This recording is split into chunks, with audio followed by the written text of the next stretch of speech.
Olá amigos, sejam bem-vindos a mais um vídeo do meu canal. Eu sou o Lucas Knaip e vamos falar da seleção da Alemanha, porque assim, a gente está agora muito próximo do sorteio da Copa do Mundo, né? E uma das seleções do pote 2, né, que vai ser no sorteio, dividido em quatro potes, cabeças de chave, até as seleções secundárias, terciárias e as da quarto pote, né? Tudo pelo ranking, né? Quanto mais alto o ranking, mais alto o seu pote. E a Alemanha, devido aos resultados não muito bons que teve nessa entre-safra de Copas, né, de 2018 para 2022, ela caiu vertiginosamente no ranking, né? E assim, eles estão no pote 2, porém se recuperando, né? E até num ritmo mais acelerado do que eu imaginava. E assim, é uma seleção para ficar muito de olho e não ser subestimada. Não a coloco no primeiro prateleira de favoritos, aqui eu vejo quatro seleções. França, um pouco acima até das demais pelo talento impressionante, pela quantidade de jogadores diferenciados. Brasil, que está jogando muito bem, ganhou um fôlego novo com os novos atacantes, né? A Argentina, 30 jogos sem perder.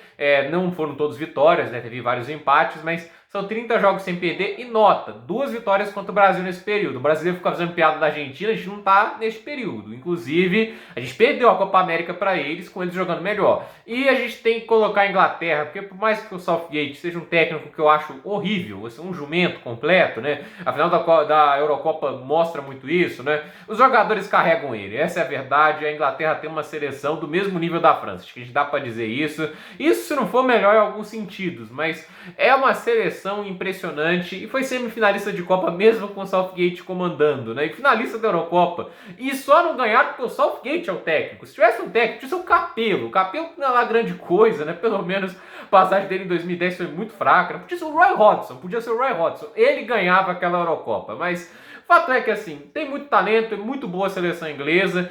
E eu acho que a Alemanha, ela tá um degrau abaixo dessas seleções, isso é notável, mas ela ainda tem uma ótima seleção e que está começando a entrar em uma fase bem interessante, né? Teve um amistoso contra a Holanda, que muita gente dizia, o primeiro jogo grande da Alemanha desde a chegada do Flick, e de uma certa maneira é verdade, né? A Alemanha não ganhou o jogo, mas mostrou coisas muito mais positivas do que vinha mostrando com o Löw, né? E assim, o Joachim Löw, com todo respeito, é um baita técnico. Ele é muito bom, é um técnico assim, ganhou Copa do Mundo, né? Ganhou Copa das Confederações, time todo misto, né? Levou a Alemanha à semifinal de Copa em 2010. Em 2006 o técnico era o Klinsmann, mas ele era como dizer, ele era o coach, ele era o Pablo Marçal daquele time, né? O técnico de verdade era o Löw, que era auxiliar dele na época.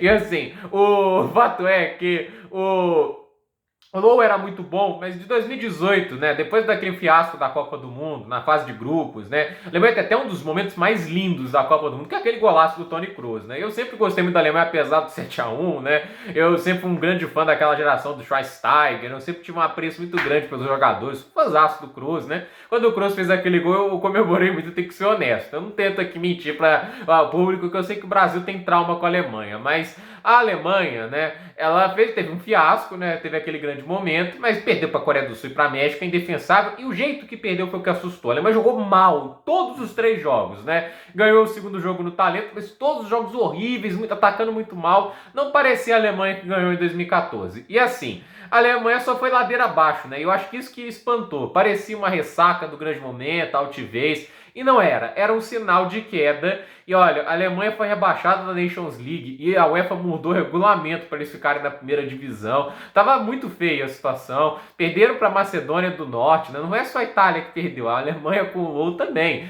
E assim, eles perderam para a Espanha de 6-0. 6-0, que foi aterrorizante. Você vê uma das principais seleções do mundo, né, levando 6-0 de uma Espanha que está longe do seu auge. Não é a Espanha do Del Bosque, que foi um dos melhores técnicos de todos os tempos. Não que o Luiz Henrique não possa entrar nessa prateleira, mas ele tinha Iniesta, Xavi Alonso, Cesc Fábregas, ele tinha no ataque o Davi Villa, né? Era uma seleção muito, muito melhor do que a atual, né? A atual tem o Morata no ataque, você não vai comparar o Morata com o Davi Villa, né? Então assim, cara, e essa seleção, mesmo com todos os seus probleminhas, agora tá até tendo uma geração interessante, tá vendo o Pedro e o Gavi, mas, cara, essa seleção meteu 6-0 e a Alemanha mal tocou na bola. E aí é que é a questão, a seleção de intensidade, e tentar sufocar o adversário, mal tocar na bola, é um sinal extremamente negativo. E você ter o Manuel Neuer no gol e tomar 6 gols, alguma coisa está muito errada. Deixaram ele encerrar a Eurocopa, ele parou com a teimosia de forçar uma renovação sem necessidade, até porque a seleção da Alemanha não era ruim antes, e estava deixando de levar o Hummels, o Kroos, Kroos não, mas o Miller, sem ter um substituto, jogadores que fizessem tais funções com a mesma eficiência. Eu não acho que renovação é necessária na seleção, você tem que jogar com quem está melhor. Eu defendo que o Rafinha e o Antony joguem no Brasil, não porque são jovens, é porque são bons. Porque são as melhores opções, né? Se o Neymar, com seus 34, for a melhor opção, eu vou defender ele, né? Lá na seleção. O Messi é a mesma coisa. O Messi não tá na flor da idade, né? Mas ele ainda é a melhor opção para a posição. Não tem que forçar a renovação, e ainda mais quando a seleção alemã não tava com as peças adequadas. Agora, com vários jogadores jovens, o Florian Wirtz, o Kai Havertz, o Timo Werner, que tá numa fase fedorenta, mas aí faz mais sentido. Mas a questão é que a Alemanha, ela não precisava forçar do jeito que o Low fez. Ele se perdeu no comando e, por mais que a gente tenha que respeitar muito o trabalho que ele fez, estava na hora de trocar. E o Flick, né, foi a escolha correta, até porque conhecia a seleção, foi auxiliar de 2006 a 2019, né? Foi muito importante isso para ele como técnico, porque ele não era um técnico de muito sucesso antes, né? Talvez um cara de boas ideias, mas que precisava aprender. E o Low ajudou muito a carreira dele como técnico. Quando ele foi pro Bayern, era um técnico totalmente diferente, e a gente vê isso na seleção alemã. São 9 jogos, 8 vitórias e 1 empate. Uma seleção que mostra mais intensidade, que se encaixa melhor nesse 4-2-3-1. É uma seleção melhor, é uma seleção que impressiona mais e está mais bem encaixadinha. E o Flick não tem vergonha de usar os veteranos, né? Tá lá o Thomas Müller, tá lá vários jogadores mais veteranos. Ainda espero ver o Royce e o Kroos sendo mais utilizados, né? Eu entendo que usar o Goretzka e o Kimmich, até porque não é errado, são ótimos jogadores, mas eu gostaria de ver um pouco mais do Kroos e do Royce. Eu acho que talvez o único erro que eu falo mesmo pro Flick é usar o Timo Werner como lateral, porque aí eu ia improvisar o Kimmich lá. Por mais que o Kimmich seja de ajuda inestimável lá no meio campo, né, dá pra você fazer uma formação mais ofensiva, e ele já foi lateral antes, né? Ele que depois se evoluiu pro meio campo, é um coringa.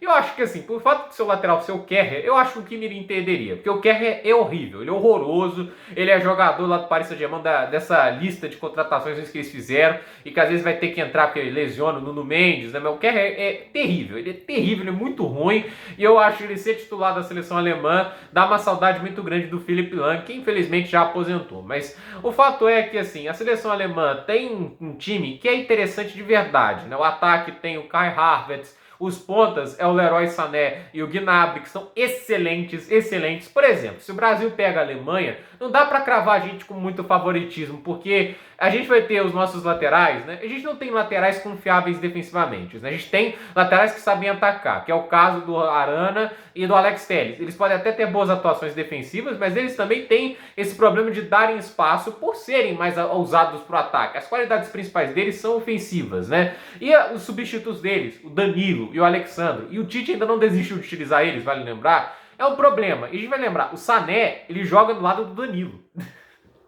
O Danilo vai marcar o Sané. E se não for o Danilo, vai ser o Daniel Alves. Com 39 anos na Copa do Mundo, não sei se isso é a alternativa mais sensata. Isso eu quero dizer simples, né? Com isso acontecendo, o Tite não é bobo nem nada, ele talvez vai jogar de maneira mais conservadora e o Brasil tenha mais problemas em jogos como esse, né? Esses pontas fazem um estrago. Você tem o Kai Havertz que está cobrindo muito bem a função de centroavante. Você tem o Thomas Müller, que faz todas as funções do ataque do meio campo, né? É um cara que sabe ajudar muito no jogo posicional, na rotação, na intensidade. É um jogador de QI elevadíssimo, né? Você tem um Kimmich e o Goretzka, entende? É um meio campo para frente excepcional. Eu falo com todas as letras, excepcional. E vai com o Florian Wirtz, acho que ele é alemão, não posso estar cometendo algum erro aqui, né? 18 anos, mas tá jogando bem? Tem que jogar, né? E assim, tem bons jogadores na defesa, então, também, né? Óbvio, não é a defesa dos sonhos, mas eu acho que talvez seja o grande problema da seleção alemã são os zagueiros e os laterais, né? Principalmente o Kerr, que é muito ruim.